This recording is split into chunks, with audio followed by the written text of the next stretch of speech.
Целосно новиот CR-V ја задржува својата позната силуета, но со дизајнерска еволуција. Тој ќе се нуди во две верзии на погони, само напојувачки хибрид или за прв пат на европскиот пазар со приклучен хибрид.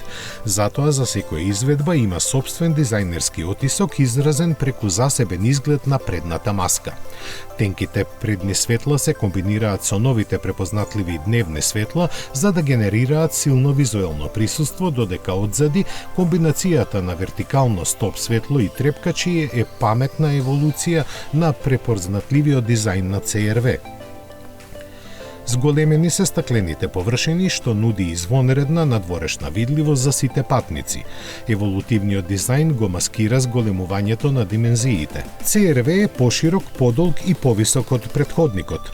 Каросеријата сега достига скоро 4,7 метри должина, додека меѓускиното растојание е растегнато за 40 мм.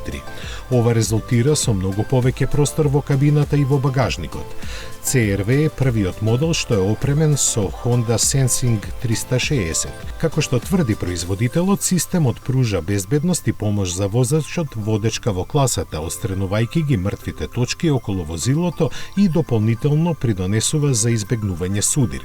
Веќе наведовме дека Honda CR-V има две погонски варијанти. Двете имаат дволитарски 4-цилиндричен бензински мотор со директно вбризгување кој е ревидиран за да се подобри ефикасноста, префинетоста и динамичките перформанси.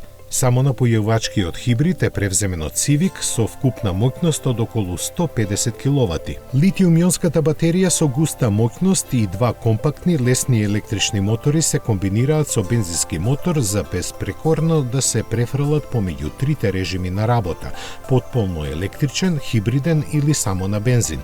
На потполно истиот концепт се базира и изведбата со приклучен хибрид, но обезбедува да се вози само во електричен режим до 82 км, што овозможува повеќе од задоволување на дневните потреби на просечен европски возач. Батеријата, за која не е дадена спецификација, може да се наполни за 2,5 часа.